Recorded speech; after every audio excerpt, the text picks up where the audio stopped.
हरे नमः.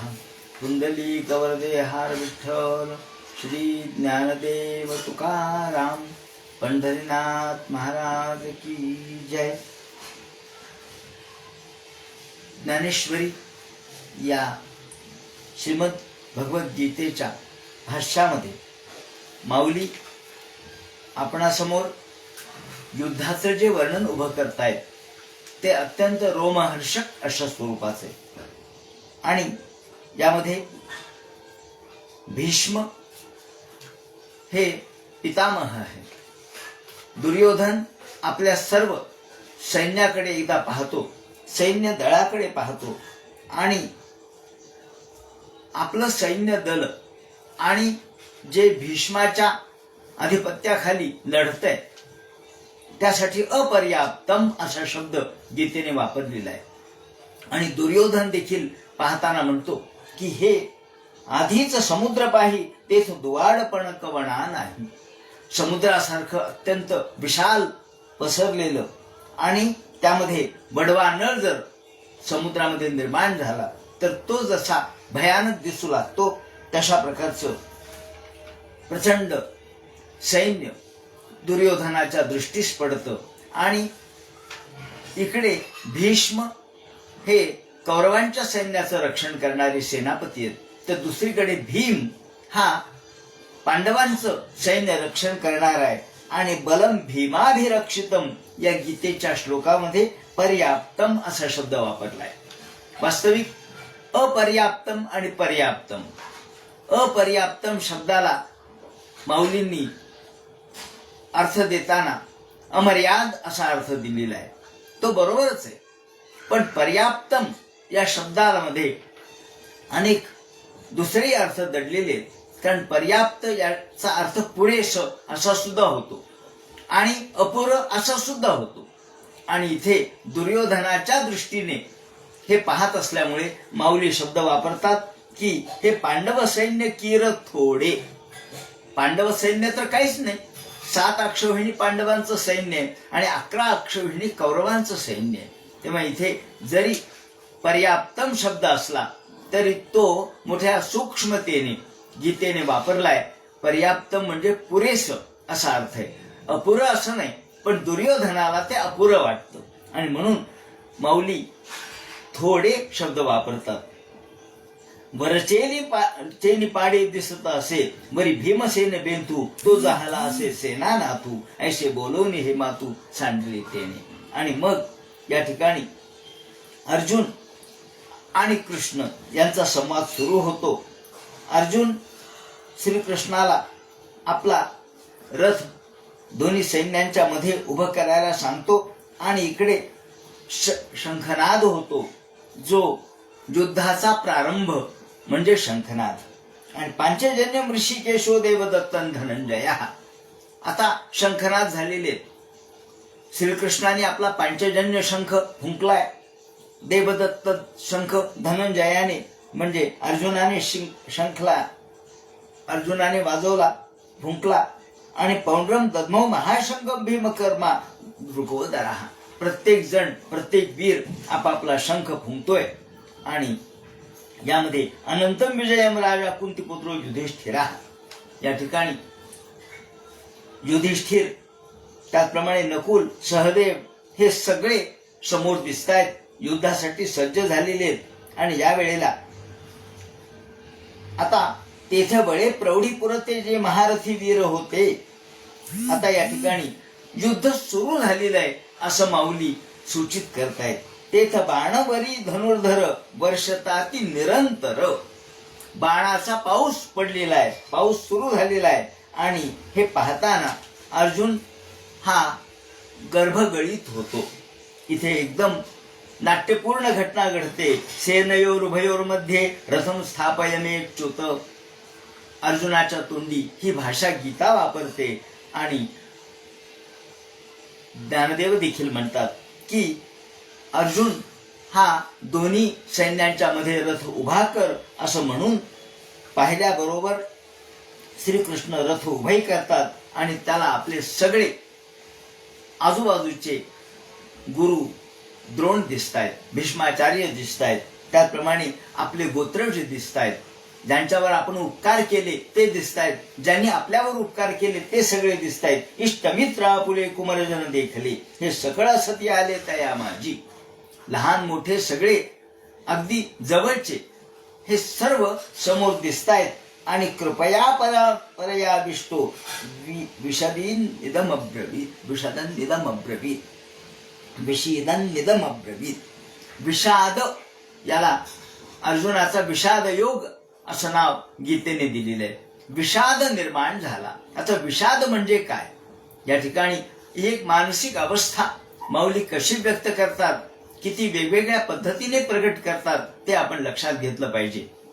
युद्ध सुरू झालेलं आहे असा संदर्भ यापूर्वी आलेला आहे, पण प्रत्यक्षात गीता असं सांगते की अजून युद्ध सुरू नाही. पण माऊली म्हणतात वर्षताती, बाणांचा वर्षाव सुरू झालेला आहे आणि आकाशामध्ये एवढे बाण, जणू काही बाणाच्या मांडवा आतू असं माऊलींचे शब्द आहेत. तेव्हा आता माऊली आपल्या बाणांच्या मांडवा आतू म्हणतात आणि गीता तर अजून युद्ध सुरू झालं नाही असं म्हणते. तेव्हा माऊली गीतेपेक्षा वेगळी भूमिका का घेतात असा जर आपण विचार केला तर गीतेपेक्षा काही ठिकाणी वेगळे अर्थ माऊली का देतात, कसे देतात याचा संदर्भ आपण लक्षात घेतला पाहिजे. कारण वास्तविक महाभारतामध्ये संदर्भ असे आहेत की ज्या वेळेला अर्जुनाच्या मनामध्ये हा विषाद निर्माण झाला तो काही एकाएकी निर्माण झालेला नाहीये. महाभारत जर आपण मुळातून पाहिलं तर आपल्याला असं दिसेल की याचा संदर्भ गीतेने दिलेला नाही, परंतु महाभारतामध्ये आपल्याला तो दिसतो की युद्ध सुरू होण्यापूर्वी भीष्माचार्याची अनुमती घेण्यासाठी प्रत्यक्ष युधिष्ठिर गेलेले. युधिष्ठिर आधी नमस्कार करतात भीष्माचार्याला, त्यांची अनुमती घेतात. द्रोणाचार्याला नमस्कार करतात, त्यांची अनुमती घेतात. आणि या वेळेला कर्ण देखील त्या युद्धामध्ये उपस्थित आहे. जरी तो सेना नायक नसला आणि युद्धामध्ये सहभागी होणार नसला तरी तोही उपस्थित आहे. कौरवांच्याकडून एक कौरवांचा दुष्टाचार सहन न झालेला कौरवांचा एक भाऊ त्या ठिकाणी आलेला आहे आणि तो देखील पांडवांच्या बाजूने उभा राहिलेला आहे. महाभारत फार सूक्ष्मपणे बारीक बारीक गोष्टींचं वर्णन करत आहे. महाभारत असं म्हणतं की प्रत्येकाने भीष्माचार्य आणि द्रोणाचार्यांना नमस्कार करून त्यांची अनुमती घेतली युद्धासाठी. आणि एवढंच नव्हे तर गंमत अशी आहे की गोपालकृष्ण सुद्धा हे शेवटच्या क्षणी, कृष्णाची युक्ती पहा कशी आहे.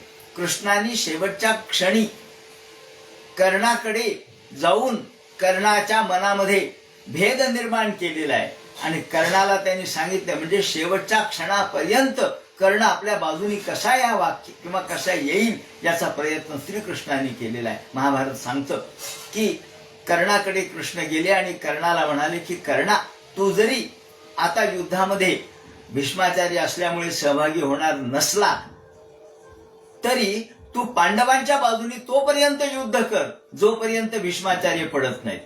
म्हणजे अंतिम क्षणापर्यंत कृष्ण कर्णाला आपल्या बाजूने वळवण्याचा प्रयत्न सोडत नाही.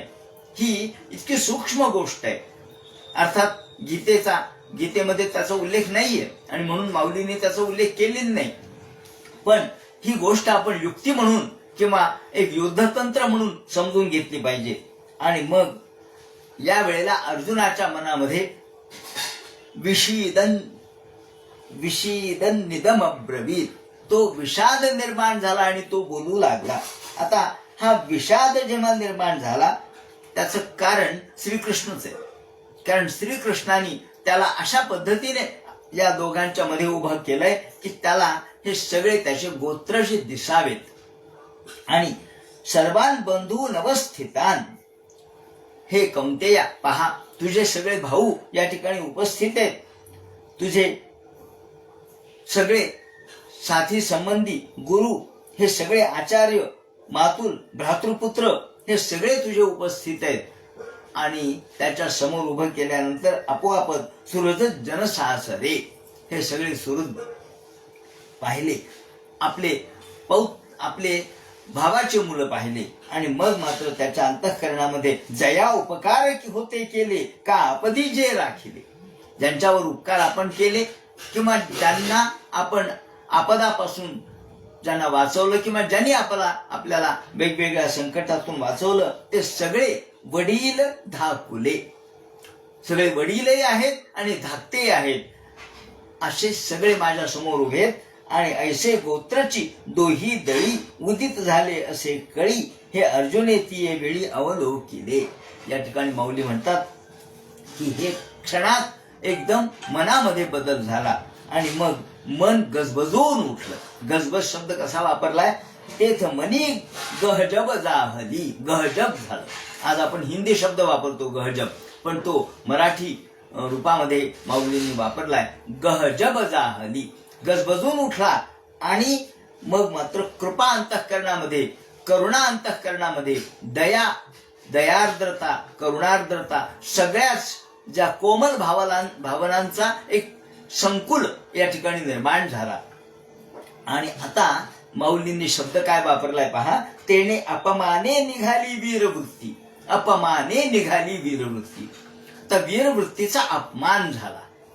वीरवृत्तीचा अपमान झाला म्हणजे काय झालं, वीरवृत्ती माघारी वळली. एखादा माणूस अपमानित व्हावा, एखादा मानी, अभिमानी अपमानित व्हावा आणि मग तो अपमानित झालेला मानी आपल्या वीरत्वाला कसा टाकतो हे वर्णन पुढे माऊली मोठ्या सूक्ष्मतेने करतात. इथे त्यांचं मनोदर्शन पाहण्यासारखं आहे. जिया उत्तम कुळी जिया होती. आता याला उदाहरण त्यांनी काय दिलंय पहा. एखादी उत्तम कुळामधली स्त्री आहे, चांगली कुलवधू आहे आणि ती गुणवती आहे आणि लावण्यवती आहे. म्हणजे कुळवती आहे, गुणवती आहे आणि लावण्यवती आहे. एवढी सगळी एखादी स्त्री आहे, परंतु तिच्या समोर जर दुसऱ्या स्त्रीचं वर्णन आपण केलं तर जसं तिला अपमानित झाल्यासारखं वाटतं, ती अपमानाची भावना अर्जुनाच्या मनात निर्माण झाली. म्हणजे अपमान हा वीरवृत्तीचा कसा असतो. स्वाभिमान दुखावलं म्हणजे माणूस कसा वागतो. स्वाभिमान दुखावला किंवा स्वाभिमानाला ठेच पोहोचली म्हणजे माणसाच्या मनामध्ये कशी अंतरात्मधली वृत्ती कशी जागृत होते हे या ठिकाणी माऊली सांगतात. जिया उत्तम कुळियाची या होती आणि गुण लावण्य आधी तिया आणि किती न साहती सुतेजपणे, नवीये आवडीची निभरे. आता एकदम पुन्हा वेगळी भावना माऊली प्रगट करतात. किंवा एखादा कामुक जसा आपल्या स्त्रीला बाजूला ठेवून किंवा बाजूला सारून तो दुसऱ्या स्त्रीच्या नादी लागावा, म्हणजे इथे चंचलता आली. म्हणजे मनाच्या भावनेचे किती वेगवेगळे पदर माऊलींनी उलगडून सांगितलेत हे मला या ठिकाणी दाखवायचे. आधी अपमानित झालेली वीरवृत्ती सांगितली, मग अपमान एखाद्या स्त्रीचा कसा होतो, तिचा मानभंग कसा होतो ते या लावण्य गुणकुळवतीच्या निमित्ताने सांगितलाय. आणि तिसरं उदाहरण देताना एखादा कामुक ज्याप्रमाणे आपली पत्नी सोडून दुसऱ्या चवचार स्त्रीच्या नादी लागला म्हणजे तो जसा चंचल मनाचा होतो, हे मनाचं चांचल्य माऊलींना प्रगट करायचे. एकाच वेळेला किती वेगवेगळ्या भावनांचा आविष्कार माऊली करतायत. म्हणजे वास्तविक विषदन निदम अब्रवीत, इथे गीतेने फक्त विषाद एवढा शब्द वापरलाय, पण त्याचे वेगवेगळे जे भावनिक आविष्कार आहेत ते माऊली करतात.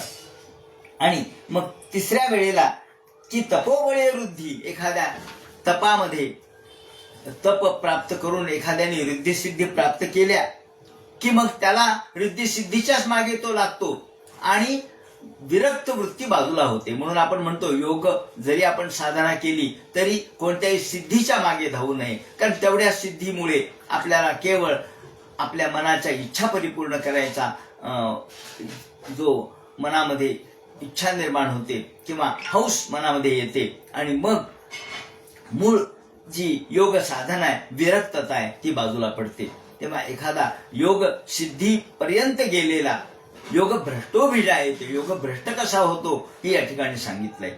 म्हणजे पुन्हा एकदा, कारण वीरवृत्ती हा जणू काही योग आहे, युद्ध करणे हा जणू काही योग आहे आणि या योगापासून माणूस कसा ढळतो हे ते सांगताना म्हणतात, तैसे अर्जुना तेथ जाहले. आणि पुरुषत्व गेले शब्द वापरलाय आणि मन कारुण्यपूर्ण झालं देखा मंत्रज्ञ बरळू जाये. एखादा मंत्रज्ञ हा जरी मंत्र जाणणारा असला आणि तो जर बरळत राहिला, बडबडत राहिला, जर तो तसा तो निरर्थक होतो.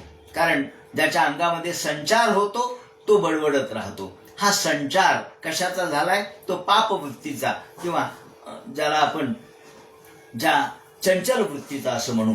आणि मग या ठिकाणी आणखी एक उदाहरण माऊली देतात, तो उल्लेख फक्त करतो आणि थांबतो, की ज्याप्रमाणे ते म्हणतात, जसा एखादा मंत्रज्ञ हा त्यांच्यामध्ये संचार व्हावा आणि हृदयात द्रावो आला, जैसा चंद्रकळी शिंपला सुमकांतू. आणि मग पुढे माऊलीने शब्द वापरलाय, जैसा भ्रमर भेदी कोडे, भलतेसी काष्ट कोरडे, परी कळिके माझी सापडे कोवळीके. त्याप्रमाणे एखादा भुंगा कमळामध्ये अडकावा आणि त्याला बाहेर सापडण्याचा मार्ग सापडू नये. एखादा भुंगा हा मोठमोठे लाकडं फोडतो, नाही काष्ठाचा गुमान गोवी भ्रमरा सुमन. मोठमोठ्या काष्ठाला फोडणारा भुंगा, परंतु तो कमलामध्ये अडकतो. तसा अर्जुनाचं मन हे मोठमोठ्या वीरवृत्तीने जरी परिपूर्ण असलं तरी आता मात्र तो कसा मोहात अडकलाय, हे माऊलींनी त्या भुंग्याच्या रूपकामधून, प्रतिमेमधून सांगितलंय. या ठिकाणी माऊलींच्या काव्याचा आणि मानसशास्त्रीय अशा प्रकारच्या आविष्काराचा आपल्याला परमोत्कर्ष झालेला दिसतो. थांबू आपण. कुंडली कवरदे हर विठ्ठल, श्री ज्ञानदेव तुकाराम, पंढरीनाथ महाराज की जय.